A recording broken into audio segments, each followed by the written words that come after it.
जो विद्यार्थी मित्रों धोरण 12 चैप्टर नंबर 4 रासायणिक गतिकीना छेल्ले लेक्चर नंबर 9 में આપણે આપણા પેમ્પલેટના પ્રશ્ન નંબર 36 થી 39 ભણી ગયા હતા।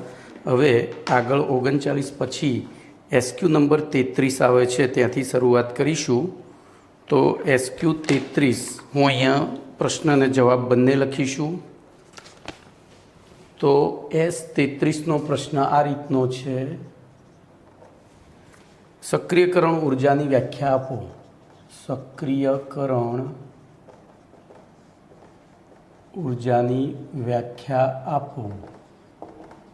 जो सक्रियकरण ऊर्जा एटले शुं? प्रक्रिया थवा माटे जरूरी लघुत्तम ऊर्जा। आपणे आपणा शब्दों में कहीए तो प्रक्रिया थवा माटे जरूरी लघुत्तम ऊर्जा ने शुं कहेवाय? सक्रियकरण ऊर्जा। परंतु आ सक्रियकरण ऊर्जानुं मूल्य केटलुं होय छे? तो अहींया आपणे आ रीते लखीए, प्रक्रियकना अणुओं वच्चे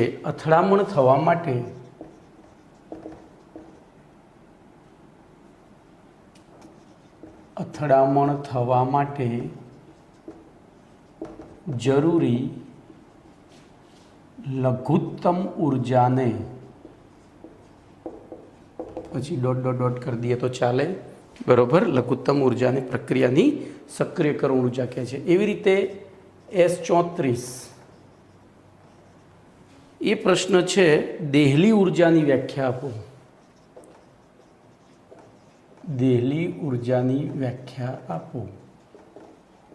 जो हवे एक्चुअली देहली ऊर्जा की व्याख्या थाय प्रक्रियकना अणुओं में समायेली कुल ऊर्जा ने, बराबर। पण ए कुल ऊर्जा एटले कई ऊर्जा? तो अहींया ध्यान रखो, एम समायेली ऊर्जा वत्ता सक्रियकरण ऊर्जा सरवाळा ने। तो प्रक्रिया में भाग लेता प्रक्रियकना अणु में समायेली प्रक्रियक में समायेली ऊर्जा अने तेनी सक्रियकरण ऊर्जा सरवाळा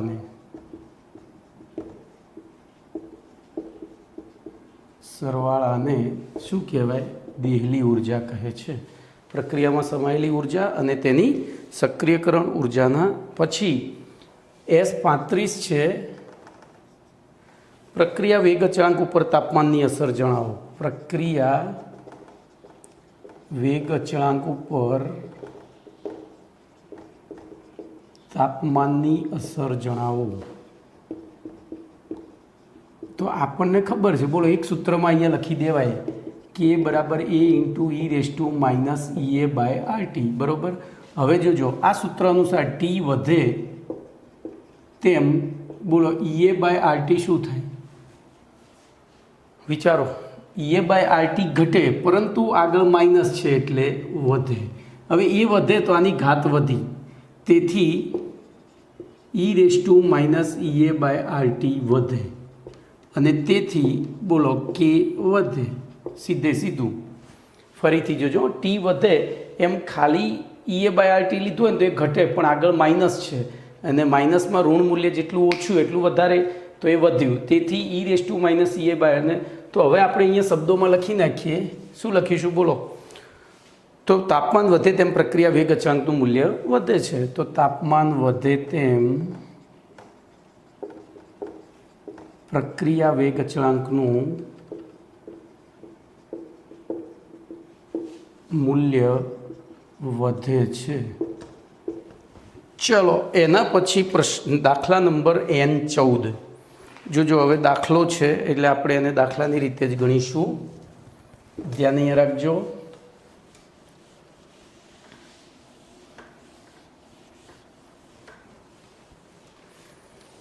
दाखला नंबर N14 छे, 298 केल्विन तापमाने थती प्रक्रिया। तो T बराबर हूँ बायफर्गेशन ज करीश सीधू। T बराबर 298 केल्विन तापमाने थती प्रक्रियानुं तापमान 10 केल्विन वधारवामां आवे। तो आने T1 कहूँ तो T2 बराबर 298 प्लस 10 बराबर 308 केल्विन। त्यारे वेग बमणो थतो होय, त्यारे वेग बमणो थतो होय बरोबर। आ वाक्य बहुत महत्वनुं छे। तो ઈએ નક્કી કરો, ઈએ બરાબર કેટલા. હવે જોજો અહીંયા વેગ બમણો થાય છે. આપણે અહીંયા ધારી લઈએ, ધારો કે આપેલી પ્રક્રિયા માટે વેગ બરાબર કે ઇન્ટુ આરની એન ઘાત છે. આપણને ખબર નથી, કહ્યું નથી પ્રક્રિયાનો ક્રમ કયો છે, એટલે આરની એન ઘાત ધારી લીધી. હવે જોજો તાપમાન વધારતા વેગ વધે છે. બોલો આ વેગનો વધારો શેના કારણે હોવો જોઈએ? તો તાપમાન વધારીએ ત્યારે સાંદ્રતા કે તો જોજો અહીં તાપમાન વધારતા સાંદ્રતા તો કેવી રહે? અચળ જ રહે છે. તો પછી તેથી તાપમાન વધારતા વેગ અચળાંક વધવો જોઈએ, જેથી વેગ વધે છે. એટલે ટૂંકમાં વેગનો વધારો કોની ઉપર આધારિત છે? કે ઉપર. અને તેથી હવે આપણે ધારી લઈએ, ધારો કે T1 બરાબર 298 કેલ્વિન તાપમાને વેગ અચળાંક K1 બરાબર x હોય તો T2 બરાબર 308 કેલ્વિન તાપમાને વેગ અચળાંક K2 બરાબર 2x થાય. અને તેથી હવે બે મોઢાવાળા સાપના સમીકરણનો સહારો લઈએ તો log K2 by K1 is equal to EA upon 2.303R in bracket 1 upon T1 minus 1 upon T2. બરાબર. હવે આપણે આની અંદર કિંમતો મૂકીએ, તેથી log 2x by x is equal to EA upon 2.303 into 8.314 joule પ્રતિ મોલ, 1 અપોન 298 માઇનસ 1 અપોન 308. ચલો, તેથી log 2 બરાબર EA અપોન, આનો ગુણાકાર કરી જ દઈએ આપણે, એનો ગુણાકાર કરી જ દઈએ અને ગુણાકાર કરીને જ કિંમત મૂકીએ એટલે આપણને એટલી ઝંઝટ ઓછી. તો 2.303 ઇન્ટુ 8.314 તો તમારો 19.147. જોજો બેમાંય પોઈન્ટ પછી 3 આંકડા હતા તો 3 આંકડા લેવાના. ઇન બ્રેકેટ બોલો આનો લસા લઈ લો તો 308 માઇનસ 298 છેદમાં 298 ગુણ્યા 308 થાય.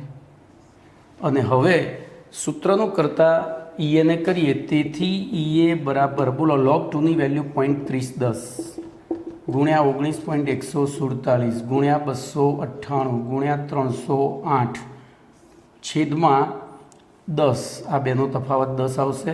અને તેથી ઈએ બરાબર, હવે ભાગાકાર કરીએ તો 0.3010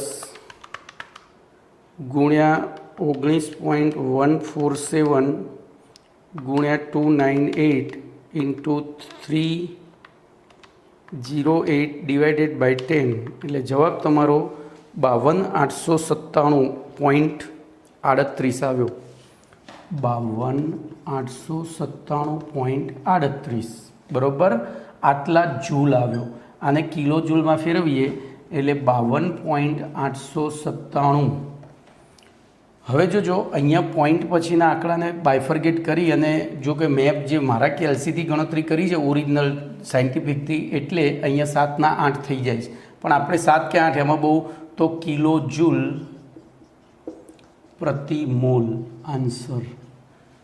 ઓકે, તો સક્રિયકરણ ઉર્જા ભાઈ હંમેશા બધી ઉર્જાઓના મૂલ્યો છે ને કિલો જૂલ પ્રતિ મોલમાં જ આવે, એટલે પાછળ મોલ લખી જ દેવાનો. તો આટલા કિલો જૂલ પર મોલ થશે. ચલો, એના પછી દાખલા નંબર 15 બહુ મસ્ત દાખલો છે. ભલભલાને પાણી પીવડાવે એવો દાખલો છે. ભલભલાને પાણી પીવડાવી દે એવો દાખલો છે, કારણ કે એમાં આપણી ટેક્સ્ટબુકમાં એક ભૂલ છે અને એ ભૂલમાંથી આ દાખલો છે. એટલે ટેક્સ્ટબુકની ભૂલ પ્રમાણે ગણીએ તો જવાબ ના આવે, ટેક્સ્ટબુકની ભૂલ પ્રમાણે ગણીએ તો જવાબ ના આવે, અને સાચી રીતે ગણીએ તો જ જવાબ આવે. તો જોજો અહીંયા N15 T બરાબર 581 કેલ્વિન તાપમાને પ્રક્રિયા આપી દીધી છે આપણને. 2HI gas gives H2 gas plus I2 gas, બરાબર. એના માટે સક્રિયકરણ ઉર્જા એ આપી દીધી છે 209.5 કિલો જૂલ પર મોલ. તો આ પ્રક્રિયાની સક્રિયકરણ ઉર્જા જોજો, આ પ્રક્રિયાની સક્રિયકરણ ઉર્જા કે તેથી વધુ ઉર્જા ધરાવતા અણુઓનો અંશ, બરોબર, એક્સ શોધવાનો છે. અંશ આવે એટલે આપણે એક્સ ધારી લઈએ છીએ. બોલો હવે આમાં તમે કયું સૂત્ર એપ્લાય કરશો? તો આપણે જે સૂત્ર લખ્યું હતું ધ્યાન રાખજો, કે બરાબર A ઇન્ટુ e⁻ એમાં તો e⁻ બરાબર એક્સ થાય. આર્યું હવે ઈ છે એટલે આપણે એક્સ સીધો તો ગણી નહીં શકીએ, એટલે બંને બાજુ લોગ લેતા, કુદરતી લઘુગણક લેતા હો ભાઈ. તો બોલો ln x બરાબર શું થયો? તો -e⁻ થઈ ગયું. અને તેથી log x બરાબર શું થયું? તો -e/2.303 RT થયું. તો ટૂંકમાં આપણે જે સૂત્ર લખીએ છીએ બે મોઢાવાળા સાપનું, એમાં log k2/k1 અને પછી e/2.303 RT છે એને અથડામણ અંશ કહેવાય, પણ એ છે એનું ચિહ્ન માઇનસ હોવું જોઈએ. અને તેથી બોલો x બરાબર આપણે log x જ લખવું પડશે. તેથી log x બરાબર બોલો અહીંયા કિંમતો મૂકીએ તો આપણને -209,500 લખી દઉં જૂલ છેદમાં બોલો 2.303 ગુણ્યા 8.314 ગુણ્યા 581. તેથી log x બરાબર, ચલો ભાગાકાર કરીશું, તો 209,500 ભાગ્યા 2.303 ભાગ્યા 8.314 ભાગ્યા 581 બરાબર -18.8323 આવ્યા. તેથી x બરાબર એન્ટીલોગ ઓફ -18.8323. પણ આપણને ખબર છે કે આપણે ઋણ સંખ્યાનો એન્ટીલોગ શોધી શકતા નથી. બોલો અહીંયા હું શું કરું?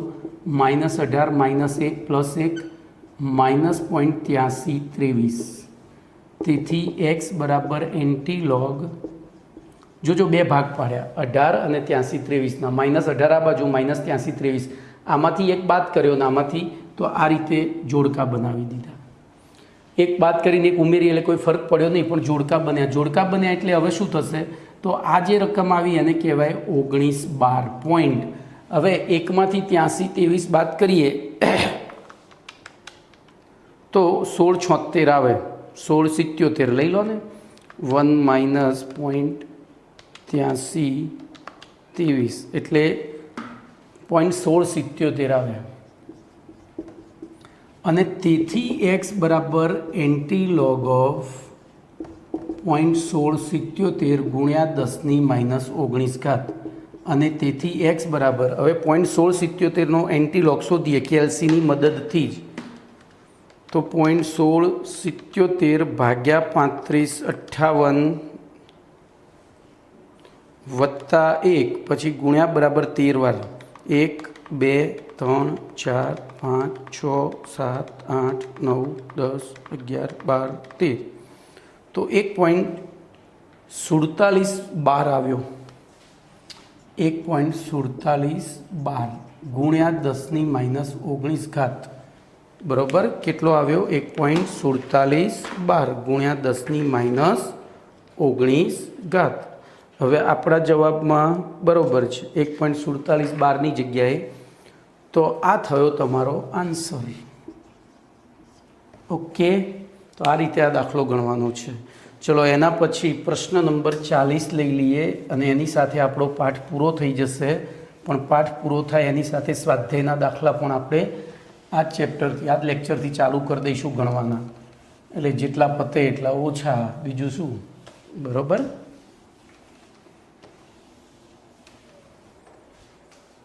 તો થિયરી નંબર અથવા તો પ્રશ્ન નંબર 40મો પ્રશ્ન છે, પ્રક્રિયા દરમિયાન નિપજ પ્રાપ્ત થવા માટેની જરૂરી શરતો જણાવો. પ્રક્રિયા દરમિયાન નિપજ પ્રાપ્ત થવા માટેની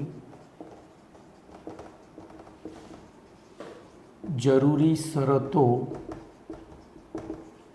જણાવો. બોલો, આમાં બે શરતો છે. પહેલી શરત તો પ્રક્રિયકના અણુઓ વચ્ચે અથડામણ થવી જોઈએ. આ જોજો, હવે અથડામણ ક્યારે થાય? તો જ્યારે એ સક્રિયકરણ ઉર્જા કે તેથી વધુ ગતિ ઉર્જા ધરાવતા હોય ત્યારે. તો બોલો, પહેલી શરત શું થાય? તો પ્રક્રિયકના અણુઓ સક્રિયકરણ ઉર્જા કે તેથી વધુ ઉર્જા ધરાવતા હોવા જોઈએ. જોજો, આનાથી વધુ ઉર્જા હશે તો જે પરસ્પર અથડામણ અનુભવશે, નહીંતર મેં કહ્યું તો એમ જેમ દૂર હતા તો ગતિ ઉર્જા વધારે હતી, નજીક આવતા ગયા એટલે ગતિ ઉર્જા ઘટતી ગઈ. અહીંથી જ ઉર્જા ઓછી છે તો અહીં પાછા પડી જશે, અથડાશે નહીં તો નિપજ નહીં બને. હવે બીજી શરત જોજો, આટલી ઉર્જા છે પછી પણ બીજી એક શરતનું પાલન થાય તો જ નિપજ બને. તો પ્રક્રિયકના અણુઓ પરસ્પર ચોક્કસ દિશામાંથી અથડામણ અનુભવતા હોવા જોઈએ. તો પ્રક્રિયકના અણુઓ પરસ્પર ચોક્કસ દિશામાંથી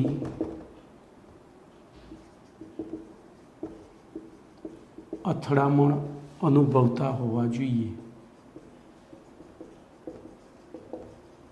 જોજો, હવે આમાંથી પૂછાઈ ગયેલો એક પ્રશ્ન હું લખું છું, જે એક્સ્ટ્રા પ્રશ્ન છે. એક્સ્ટ્રા EX લખીશ તો દાખલો લાગશે. બોલો, સફળ અથડામણની વ્યાખ્યા આપો. અથડામણ અથવા સંઘાતની વ્યાખ્યા આપો.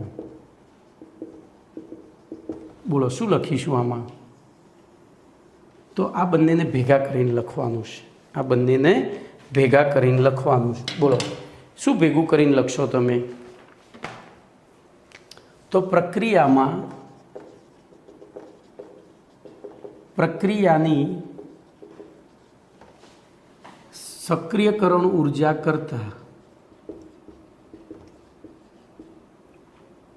ઉર્જા જેટલી અથવા તેનાથી વધુ ઉર્જા ધરાવતા અણુઓ પરસ્પર ચોક્કસ દિશામાંથી અથડામણ અનુભવી નિપજમાં પરિવર્તન પામે ત્યારે પામતા હોય તેવી અથડામણોને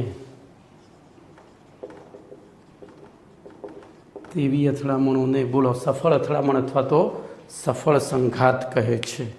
ઓકે, તો અહીંયા આપણો પાઠ પૂરો. આ એક છેલ્લે એક્સ્ટ્રા થિયરી સાથે મેં પાઠ પૂરો કર્યો છે. હવે આપણે આગળ જઈશું તો સ્વાધ્યાયના દાખલા લઈ લઉં છું. એમાં થોડા SQ છે, તમારે જાતે કરવાના છે, બહુ અઘરા નથી, 1 માર્ક્સના છે, આવડી જશે, બહુ ઇસ્યુ નથી એમાં, બરાબર. તો હું તમને સીધા જ દાખલા ઉપર લઈ જઈશ, સ્વાધ્યાયના દાખલા ઉપર, બરાબર. તો સ્વાધ્યાયના દાખલા ચલો આપણે સીધો જ એમાં પ્રયાસ કરીએ છીએ.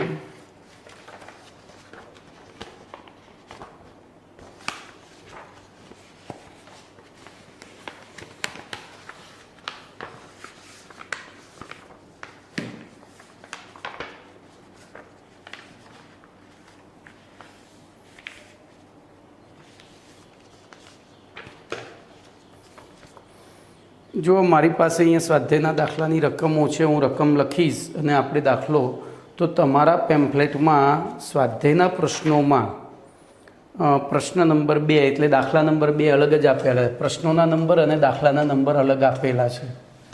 તો જોઈએ અહીંયા મારી પાસે ગઈ સાલનું પેમ્પલેટ પડ્યું છે દાખલાનું.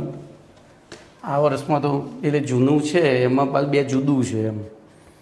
આ વખતે બધું ભેગું કરીને આપ્યું છે. તો બીજો દાખલો બોલો, પ્રક્રિયા 2a plus B gives a to b નો વેગ બરાબર k કૌંસમાં a ઇન્ટુ બી સ્ક્વેર છે.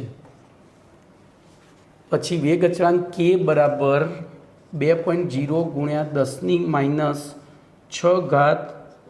મોલર -2 સેકન્ડ -1 છે.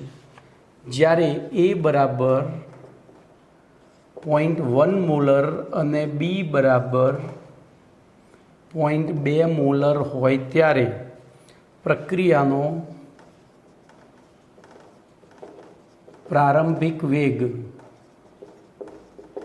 બરાબર અને થોડા સમય પછી પ્રારંભિક વેગ અને થોડા સમય પછી એ બરાબર 0.06 મોલર થાય ત્યારે પ્રક્રિયાનો વેગ બરાબર કેટલા. જો ભૂકા કાઢે એવો દાખલો છે, જબરજસ્ત દાખલો છે. બોલો કઈ રીતે ગણીશું? તો આપણને બધું આપી દીધું છે, વેગ અચળાંક આપી દીધો છે પ્રારંભિક. તો પ્રારંભિક વેગમાં તો આ કિંમતો મૂકીને તો ચલો, તો પ્રારંભિક વેગ બરાબર k કૌંસમાં એની 2 ઘાત a ઇન્ટુ બીનો સ્ક્વેર. ચલો કિંમતો મૂકી દઈએ. કે આપ્યો છે 2.0 ગુણ્યા 10⁻⁶ મોલર -2 સેકન્ડ ઇન્ટુ એ આપ્યો છે આપણને 0.1 અને બી આપ્યો છે 0.2નો સ્ક્વેર. તો આપણી પાસે 2.0 ગુણ્યા 10⁻⁶. પછી જોજો આ સાંદ્રતા છે, ખબર પડી? આ સાંદ્રતા છે, આ સાંદ્રતા એટલે મોલરની -2 ઘાત હતી, હવે આ 3 થઈ એટલે ફાઇનલી મોલર પ્રતિ સેકન્ડ થઈ જશે. અને અહીંયા આપણે લખીશું ગુણ્યા 0.1 ગુણ્યા 0.04. એટલે તમારો પહેલો જવાબ બોલો તો 2 ચોક 8, સીધું જ જવાબ ગણિત થઈ જાય. અને પછી પોઈન્ટ ઉડાડો તો 8 ગુણ્યા 10⁻⁶ મોલર થાય. કેમ જોઈ લો, આપણે ગુણાકાર કરી જ નાખીએ. 2 ગુણ્યા 0.1 ગુણ્યા 0.04 એટલે 0.008 થયા. કેટલા થયા? 0.008 બરાબર, ગુણ્યા 10⁻⁶ મોલર પ્રતિ સેકન્ડ બરાબર 8 ગુણ્યા, હવે આ પોઈન્ટને આ બાજુ ખસેડું એટલે 10⁻⁹ મોલર પર સેકન્ડ થાય. આ આન્સર 1. આ તમારો આન્સર નંબર 1 થયો બરાબર. હવે જોજો બીજો પ્રશ્ન શું કીધો છે કે આ પ્રક્રિયાનો સાંદ્રતા ઘટીને તો ત્યાં આપણે તત્વયુગ મિતિ ગણવી પડે. તો જોજો હું ફરીથી પ્રક્રિયા લખું છું. આ પહેલો જવાબ પૂરો થયો, હવે બીજો ભાગ. તો 2a plus B gives a to b. બોલો શરૂઆતની સાંદ્રતા કેટલી આપી છે આપણને? તો એની આપી છે 0.1 અને આની આપી છે 0.2. ચલો તો ટી સમયે સાંદ્રતા બોલો આની કેટલી આપી છે? 0.06. તો આની કેટલી થશે? બોલો એની કેટલી થશે? તો જેટલા સમયમાં આના 2 મોલ વપરાય છે એમાં આના 1 મોલ વપરાય છે. તો આના હાલ કેટલા વપરાયા? તો 4 મોલ વપરાયા છે, 0.04 મોલ. તો 0.4 આના 0.02 થાય. તો અહીંયા જોજો હું થોડી જગ્યા રાખું છું અને પછી લખું છું ટી સમયે સાંદ્રતા. તો અહીંયા આપણને આપી છે 0.06. તો બોલો ટી સમયે વપરાયેલ સાંદ્રતા શું થાય? કેટલી વપરાઈ હશે? તો અહીંયા 0.04 વપરાઈ હશે. તો જ આ 0.6 થાય ને। હવે આના 2 મોલ વપરાય ત્યારે આનો 1 મોલ વપરાય, તો જ્યારે આના 0.4 વપરાતા હોય તો ત્યારે આના કેટલા વપરાય? 0.02। તો બોલો આ સાંદ્રતા કેટલી થાય? 0.18। બસ પતી ગયું। તો હવે ટી સમયે વેગ, તેથી ટી સમયે વેગ બરાબર બોલો કે કૌંસમાં એની સાંદ્રતા ઇન્ટુ બીની સાંદ્રતાનો સ્ક્વેર। કે એનો એ જ લેવાનું છે 2.0 ગુણ્યા 10⁻6 ઇન્ટુ બોલો એની સાંદ્રતા 0.06 ઇન્ટુ બીની સાંદ્રતા 0.18નો સ્ક્વેર। તેથી આપણે હવે કિંમતો અહીંયા તો સીધું જ કરવું પડશે, એ સિવાય મેળ નહીં આવે। તો 2 ગુણ્યા 0.06 ગુણ્યા 0.18 ગુણ્યા 0.18 બરાબર 0.00388 એટલે 39 લઈ લો। 0.0039 ગુણ્યા 10⁻6 થાય। 3 પોઈન્ટ આ બાદ લઈ જાઉં તો 3.9 ઇન્ટુ 10⁻9 એકમ તો આ જ થશે મોલર પ્રતિ સેકન્ડ। તો આન્સર 2 બરાબર, આન્સર 2। હવે જુઓ અહીંયા તમારી એક ભૂલ છે, અંદર પેમ્ફલેટમાં અહીંયા છાપવાની ભૂલ છે। આ 10⁻6 છપાઈ છે, એ 10⁻ કેટલી ઘાત કરી દેશો?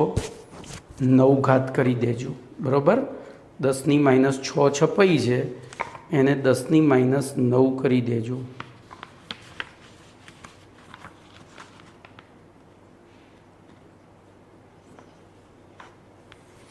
ચલો એના પછી દાખલા નંબર 3 લઈએ। તો દાખલા નંબર 3 જે છે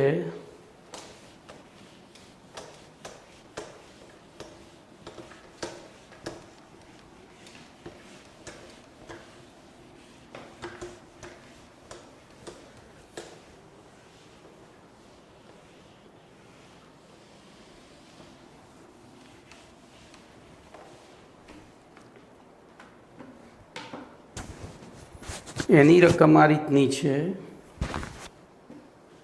પ્લેટિનમની સપાટી ઉપર NH3ના વિઘટનની પ્રક્રિયા, તો NH3ના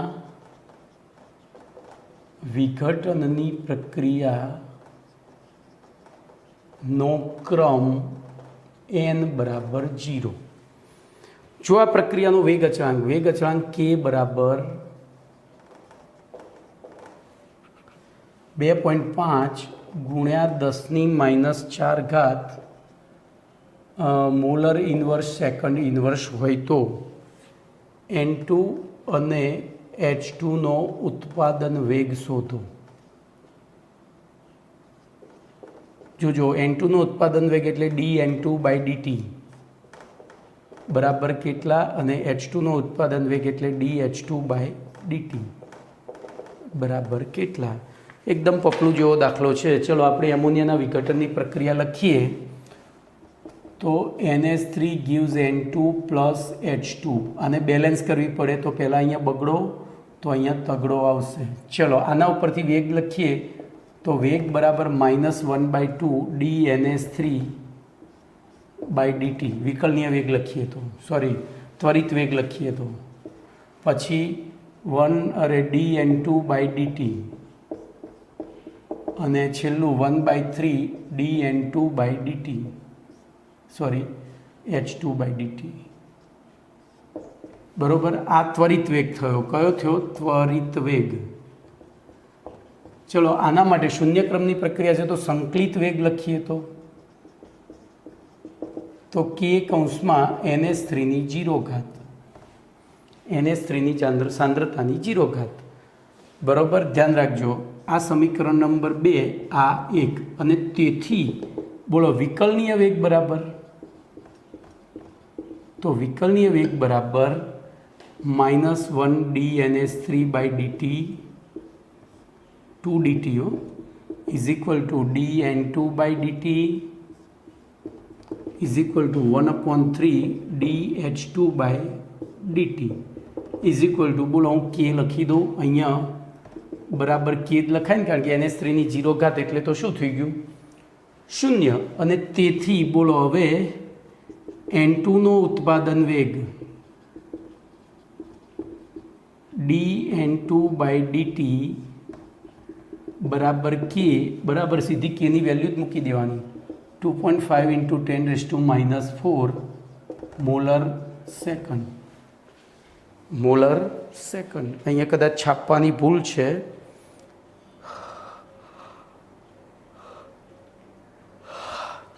ચલો, એવી રીતે મોલર સેકન્ડ ના આવે, મોલ પ્રતિ સેકન્ડ આવે. બરાબર. વેગ અચળાંકનું એકમ સેકન્ડ ઇન્વર્સ જ થાય. શૂન્ય ક્રમ માટે સેકન્ડ ઇન્વર્સ, પ્રથમ ક્રમ માટે તો અહીંયા મોલર પ્રતિ સેકન્ડ થાય. છાપવાની ભૂલ છે ભાઈ. મોલ પ્રતિ સેકન્ડ. ચલો, એવી રીતે H2નો ઉત્પાદન વેગ તો આપણે તો આટલું જ લેવાનું. તો આ તગડો જાય ક્યાં? અહીંયા. તો dH2/dt બરાબર 3K. તો 7.5 × 10⁻⁴ પર મોલર પર સેકન્ડ. બોલો, ક્લિયર? તો ત્યાં પણ છાપવાની ભૂલ છે. શૂન્યક્રમની પ્રક્રિયા માટે મોલ પર સેકન્ડ આવે એટલે એ ભૂલો બધી કાઢવી પડશે.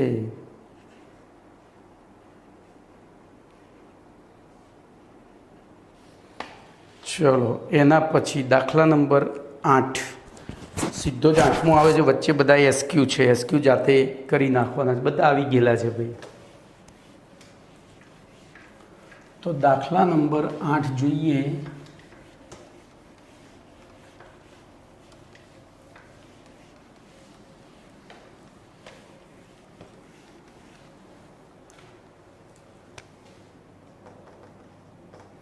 કયા સ્વાધ્યાયના દાખલા છું? એસ્ટરની જળ વિભાજન પ્રક્રિયા આભાસી પ્રથમ ક્રમની પ્રક્રિયા છે. તો પ્રક્રિયા ક્રમ બરાબર n બરાબર 1 બાયફર્ગેશન કરતા જ જવાનું. એમની સાંદ્રતાના મૂલ્યો નીચે પ્રમાણે આપ્યા છે. તો એ આપણે 30 થી 60 સેકન્ડની વચ્ચે 60 સેકન્ડની વચ્ચે સરેરાશ વેગ નક્કી કરવાનો છે. પછી બી કયું છે? આભાસી વેગ અચળાંક નક્કી કરવાનો છે.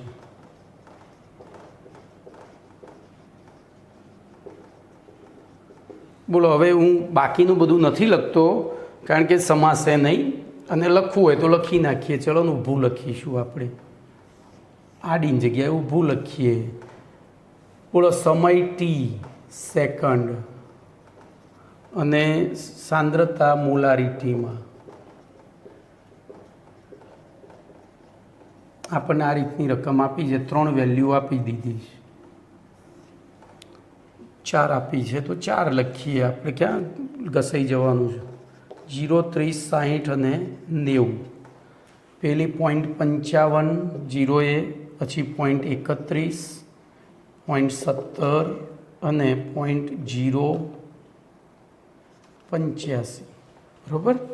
ચલો, તો આપણે પહેલો દાખલો ગણીએ. 30 થી 60 સેકન્ડ વચ્ચે સરેરાશ વેગ. બોલો, આર એવરેજ બરાબર R0 - RT/T. યાદ આવે છે? Delta T. R0 - RT. હવે જો R0 - RT લો તો R0 વેલ્યુ કેવી છે? વધારે ના ઓછી. તો આપણે અહીંયા ટીને યાદ આવે છે ને, ઊંધું લખવાનું છે. RT - R0 એમ. અથવા બીજું સૂત્ર લખવું હોય, મેં અહીંયા R પેલા જ કરી દીધા છે, સોરી. કેપિટલ R આવશે. તો R2 - R1/ΔT અને કૌંસની બહાર આગળ પાછો માઇનસ.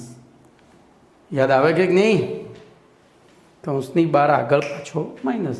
તો હવે કિંમત મૂકી દઈએ. તેથી 30 થી 60 સેકન્ડ વચ્ચે સરેરાશ વેગ બરાબર, બોલો શું કરશું? તો 30 સેકન્ડે પહેલો R2 એટલે 30 સેકન્ડ, અને આ 0 સેકન્ડ, અરે 60 એટલે આ R2 થઈ ગયો. જોજો, આ R2 થયો, અરે T2 થયો, આ T1 થયો, આ R2 થયો, આ R1 થયો.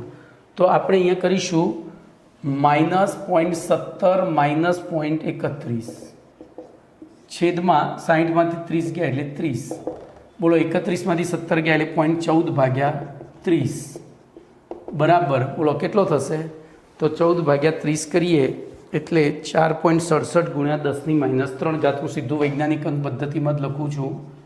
4.67 ગુણ્યા 10⁻, કેલ્સીમાં ગણવી પડશે -3. જો એકચ્યુઅલ જવાબ તમારો આ રીતનો આવે છે 0.004686, પછી છગડા છે, તો એમાંથી આપણે 3 પોઈન્ટ આ બાજુ ખસેડીએ એટલે -3. બોલો પહેલો જવાબ આવી ગયો. આને કહીશું આન્સર 1. ચલો બીજો જવાબ શું જોઈએ છે? આભાસી વેગ અચળાંક શોધવો છે. તો બોલો આ પ્રક્રિયા માટે બોલો વેગ બરાબર શું થાય? k ડેશ ઇન્ટુ r⁴ થાય. r⁴ થાય. તો શું કરશો? ચલો આભાસી છે એટલે k ડેશ લખવો પડે. વાસ્તવમાં પ્રક્રિયા એસ્ટરની જળ વિભાજન પ્રક્રિયા છે એટલે ત્યાં શું થશે? પાણી અને એસ્ટર 2 ભાગ લેતા હોય. શું લેતા હોય? અને આભાસી પ્રથમ ક્રમની પ્રક્રિયા માટે આપણે જો આ k ડેશ શોધવો હોય તો આપણી પાસે 2 રસ્તા છે. કાં તો શરૂઆતની સાંદ્રતા, પણ અહીંયા તો કંઈ આપ્યું જ નથી, અને એ k ડેશ એટલે પાછું પાણી. આ તો કોની સાંદ્રતા છે? એસ્ટરની. પાણીની આપી નથી. એટલે આપણે બીજું સૂત્ર શું લખી શકીએ? k ડેશ બરાબર 2.303 upon t into log r0/rt લખી શકીએ. ખબર પડી? તો હવે તમારે શું કરવાનું છે? આ 3 ગણતરીઓ કરવાની. પહેલી આના માટે 0 થી 30 માટે. તો 0 થી 30 માટે બોલો k ડેશ બરાબર 2.303, સીધી કિંમતો જ મૂકીએ, 30 ઇન્ટુ log બોલો 0.31 ભાગ્યા 0.55, સોરી 0.55 ભાગ્યા 0.31 તો તમારો 1.77 આવે છે. log 1.77. અહીંયા હું 0.55 ભાગ્યા 0.31 લખું. જોજો હવે આખી ગણતરી પૂરી કરો. એવી રીતે 60 થી 30 માટે બોલો k ડેશ, અને એવી રીતે 90 થી 60 માટે k ડેશ. આમ 3 માટે તમારે k ડેશ શોધવાનું છે. એક જ સૂત્ર વાપરીને, સૂત્ર એક જ વાપરવાનું, બરાબર. અને દરેક વખતે તમારે k ડેશનું મૂલ્ય, તો જો પહેલી વખત આવ્યું એ હવે હું જવાબ સીધા લખી દઈશ, કારણ કે તમારે તો પહેલી વખત આવ્યું છે 1.91 ગુણ્યા 10⁻² સેકન્ડ ઇનવર્સ. પછી બીજી વખતે તો અહીંયા આના જ વસ્તુ રહેશે, ખાલી આ જ બદલાશે. log 0.55, સોરી અહીંયા ભૂલ છે છાપવાની, 0 થી 60 માટે શોધીશું ભાઈ. 0 થી 60 અને 0 થી 90 માટે શોધવાનું આપણે. તમે ગમે તે શોધશો, કોઈ ફરક નહીં પડે. જો 0 થી 30, પછી 0 થી 60 અને 0 થી 90, ત્રણેય માટે શોધી કાઢવાનું. તો અહીંયા 0.55 ભાગ્યા 17 થશે. આ દાખલો બીજી રીતે ગણાય, મેં જે કહ્યું એ રીતે. 0 થી 30, પછી 60 થી 30, પછી 90 થી 60, તો એ જવાબ તો એકના એક જ આવશે, સરેરાશ એક સરખું આવશે. તો આ મૂલ્ય આવ્યું 1.95 ગુણ્યા 10⁻² સેકન્ડ ઇનવર્સ. અને અહીંયા તમે log 0.085, સોરી 55 ભાગ્યા 0.085 કરશો. 0.55 ભાગ્યા 0.085. જોજો અહીંયા વેલ્યુ બદલાતી જાય. 2.303/60 થશે, અહીંયા 2.303/90 થશે, અને એ વખતે વેલ્યુ શું થશે? તો 2.07 ગુણ્યા 10⁻² સેકન્ડ ઇનવર્સ. હવે આપણને આભાસી વેગ અચળાંક મળી ગયો છે, પરંતુ જો વાસ્તવિક વેગ અચળાંક શોધવાનું કહે તો આપણને તો આભાસી મળ્યો છે, તો વાસ્તવિક વેગ અચળાંક શોધવાનું કહે તો આના ઉપરથી આની સરેરાશ વેલ્યુ લઈ લેવાની છે. તો સરેરાશ વેલ્યુ તમારી 1.98 જેવી થશે, બરાબર. સરેરાશ વેલ્યુ કેટલી થશે આની? 1.98. આ ચારેની સરેરાશ લો, 1.98, ત્રણેયની ગુણ્યા 10⁻². અને તેથી વાસ્તવિક, જોજો અહીંયા આ રીતે લખાય, આભાસી k ડેશ બરાબર k ઇન્ટુ H2O, અને તેથી વાસ્તવિક k બરાબર K'/H2O થાય. તો તમે જે K'નું મૂલ્ય લાવ્યા છો 1.98 × 10⁻², એને H2Oની સાંદ્રતા, તો H2Oની સાંદ્રતા હંમેશા 55.55 મોલ જ હોય. એક ટીપું લો, આખું સમુદ્ર ભરી કાઢો, બરાબર. તો એના વડે ભાગી નાખશો એટલે તમને જવાબ 3.56 × 10⁻⁴ × 10⁻⁴ મોલર, અરે સેકન્ડ ઇન્વર્સ જ આવશે એ પણ ના, molar inverse into second inverse થશે. કેમ? તો આ દ્વિતીય ક્રમની પ્રક્રિયાનો વેગ અચળાંક થશે. આ આભાસી હતો એ આભાસી પ્રથમ ક્રમનો છે, આ દ્વિતીય ક્રમનો, એટલે આ ખાસ ધ્યાન રાખજો, નહીંતર તમારો જવાબ 1001% ખોટો પડશે. ચલો એના પછી 10મો દાખલો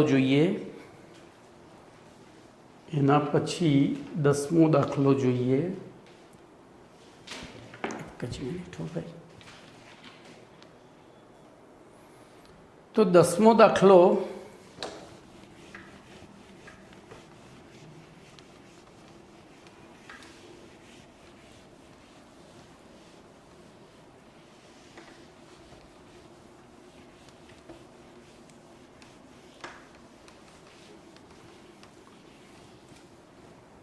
દાખલા નંબર 10. ચલો એની રકમ જોઈએ. પ્રક્રિયા A + B gives નિપજ. આ પ્રક્રિયામાં A અને Bની શરૂઆતની સાંદ્રતા અને તેને અનુરૂપ પ્રારંભિક વેગ નીચેના કોષ્ટકમાં આપેલા છે. તેના આધારે A અને Bના સંદર્ભમાં પ્રક્રિયાક્રમ અને કુલ પ્રક્રિયાક્રમ અને આ પ્રક્રિયા કઈ દિશામાં શક્ય છે તે નક્કી કરો. જો હવે અહીંયા હું એક નાનું કોષ્ટક બનાવીશ, બરાબર, કારણ કે કોષ્ટક બનાવ્યા વગર તો તમને આવડવું મુશ્કેલ છે. તો પહેલો પ્રયોગ હું રકમ જ લખું છું ભૈયા, 1, 2 અને 3. પછી એની સાંદ્રતા મોલ પર લિટર, બરાબર, મોલર હું એવું લખીશ. પછી બીની સાંદ્રતા મોલર, અને ત્રીજું લખીશ પ્રારંભિક વેગ, બરાબર. એનો એકમ છે મોલ પર લિટર ઇન્ટુ સેકન્ડ. ચલો અહીંયા સાંદ્રતા છે 0.20 અને 0.40. બોલો એવી રીતે અહીંયા 0.30, 0.10 અને 0.05.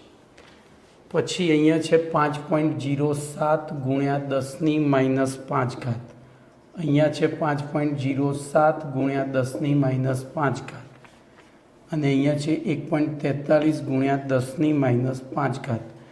જોજો હવે આ સ્વાધ્યાયનો પ્રશ્ન છે અને આ પ્રારંભિક વેગ પદ્ધતિ ઉપર આધારિત છે. પ્રારંભિક વેગ પદ્ધતિ ચોપડીમાં નથી આલી. મેં કહ્યું હતું ને કે આપણા પપ્પુ દધુઓ પેમ્પલેટ બનાવે, મટીરિયલ બનાવે ને ત્યારે ભૂલી જાય કે મેં આ આર્ટિકલ ચલાવ્યો છે કે નહીં, દાખલો ગમે ત્યાંથી પૂછ્યું નહીં. તો આપણે અહીંયા ધારી લઈએ, ધારો કે આપેલી પ્રક્રિયા માટે વેગ બરાબર K કૌંસમાં A⁴ ઇન્ટુ B⁴ છે. આપણને ખબર નથી કે A અને B શું છે, સ્મોલ a અને B. XY ધારી લો, ચલો ને XY ધારી લઈએ, એટલે બરાબર A⁴ અને B⁴ છે. તેથી જોજો હવે પ્રયોગ 1 અનુસાર ચલો કિંમતો મૂકીએ. તો સૌથી પહેલો વેગ આપી દીધો છે, તો વેગ લખી દઈએ 5.07 × 10⁻⁵ ઇઝ ઇક્વલ ટુ K આપણને ખબર નથી તો શોધવાનો છે, પણ એની સાંદ્રતા છે 0.20 ઇન્ટુ 0.30, આની x ઘાત આની y ઘાત લખી દો. ચલો આને હું કહું સમીકરણ નંબર 1. એવી રીતે બોલો પ્રયોગ 2 અનુસાર, તો 5.07 × 10⁻⁵ ઇન્ટુ K 0.20 x ઘાત ઇન્ટુ 0.10 y ઘાત, આને કહી દઉં 2. એ જ રીતે પ્રયોગ 3, તો 1.43 ગુણ્યા 10⁻5 બરાબર કે ઇન બ્રેકેટ 0.40 x ઘાત ઇન્ટુ 0.05 y ઘાત. બોલો 3. તો આપણે સૌથી પહેલું કાર્ય શું કરીશું? બોલો ચલો હવે. તો સૂત્ર 1ને 2 વડે ભાગી નાખીએ. આને તો અહીંયા લખીએ સૂત્ર 1ને 2 વડે ભાગતા. જો હું સીધો જવાબ લખીશ તો આ બેનો ભાગાકાર કર્યો, બોલો 1 થઈ ગયો. ઇઝ ઇક્વલ ટુ કે ઉડી ગયા, કે તો ઉડી જ જાય છે દર વખતે, બરાબર. પછી એક્સની 0.2ની એક્સ ઘાત 0.2ની એક્સ ઘાત ગઈ, આના ભાગ્યા એટલે 3ની વાય ઘાત થઈ, અને 3ની વાય ઘાત બરાબર 1 હોય તો બોલો કઈ સંખ્યાની, કોઈ પણ સંખ્યાની કેટલી ઘાત લઈએ તો જવાબ 1 આવે? તો y બરાબર 0 થાય. પડી ગઈ? ખબર પડી કે નહીં? તો y બરાબર શું થાય? 0. અને તેથી હવે આપણે ધ્યાન રાખજો, હવે થોડી બુદ્ધિ દોડાવવાની છે. આ બેમાં ભાગાકારથી જવાબ આવે એવો નથી. આ બેમાં જો વાયનું મૂલ્ય તો મળી ગયું, y બરાબર 0 મળ્યું, પણ x મેળવવા માટે એક્સવાળા પદોનો છેદ ઉડતો નથી, અરે વાયવાળા પદોનો છેદ ઉડતો નથી, કારણ કે ત્રણેય વાયવાળા પદો જુદા જુદા છે. એટલે આપણે અહીંયા શું કરીશું? હવે આ મૂલ્ય સમીકરણ 1માં મૂકી દઈએ. તેથી હવે સૂત્ર 1માં y બરાબર 1 મૂકતા બોલો શું થયું? તો 5.07 ગુણ્યા 10⁻5 બરાબર કે, બરાબર કે. એક જ મિનિટ હો, આપણે બીજી રીત અપનાવીએ. હજુય મને થોડું મગજમાં બેસે છે. તો એમાં આપણે એવું કરીશું, સૂત્ર 2ને સૂત્ર 3 વડે ભાગતા. જો 2ને કેમ 3 વડે ભાગ્યું? તો 2ની વેલ્યુ મોટી છે આના કરતાં. તો હવે સૂત્ર 2ને 3 વડે ભાગતા અને y બરાબર 0 મૂકતા. આપણને ખબર તો પડી જ ગઈ છે કે y બરાબર કેટલા છે. તો આ 0 મૂકે એટલે પદ ઉડી ગયું. બોલો 5.07 ભાગ્યા 1.4 કરીએ એટલે લગભગ તમારો જવાબ 14×42 એટલે 5.07 ભાગ્યા 1.43 બરાબર 3.54 જેવું આવે છે. છેક સુધી 54 એટલે આપણે અહીંયા લખીશું 3.54 ગુણ્યા 10⁻5 તો ઉડી ગઈ. હવે કે ઉડી ગયો અને આ ઉડી ગયું, તો 2ની એક્સ ઘાત ઇમ્પ્લાઇઝ એક્સ બરાબર શોધવા હોય તો હવે શું કરવું પડશે? તો 2ની એવી ઘાત આપણે શોધવાની કે જેથી કરીને એનો જવાબ શું આવે? 3.54. તો બંને બાજુ લોગ લેતા, તો બંને બાજુ લોગ લેતા તો જો લોગ 3.54 બરાબર x ઇન્ટુ log 2 ઇમ્પ્લાઇઝ, ચલો આપણે 3.54નો લોગ જોઈએ, 54નો 3.54 13 વખત વર્ગમૂળ 1 2 3 4 5 6 7 8 9 10 11 12 13 -1 ગુણ્યા 35 58 બરાબર 0.5497 આવ્યા. 0.5497 બરાબર એક્સ તો એમના એમ રહ્યો ગુણ્યા 0.3010 ઇમ્પ્લાઇઝ એક્સ બરાબર બોલો 0.9754 જે છે 5497 ભાગ્યા 0.3010 કરું એટલે 1.83 જેવો જવાબ આવે. તો વાય એક્સ બરાબર 1.83 થઈ ગયો. એક પોઈન્ટ અહીંયા ત્યાં 82 છે એટલે મેં 83 કર્યા છે, બરાબર. તો હવે અંદર થોડું કેલ્સી બદલાય એટલે તો જવાબ બદલાઈ જશે. તો હવે જોજો અહીંયા એક્સની વેલ્યુ ધ્યાન રાખજો, તો એક્સ બરાબર -1.82 આવશે. કેમ?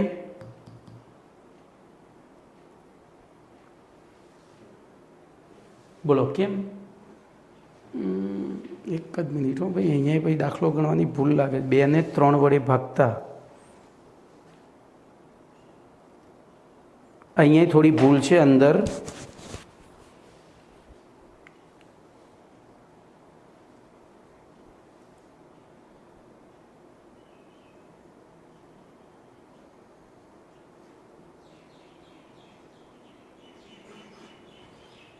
બરાબર, અને જવાબ તમારો પ્લસ જ આવશે.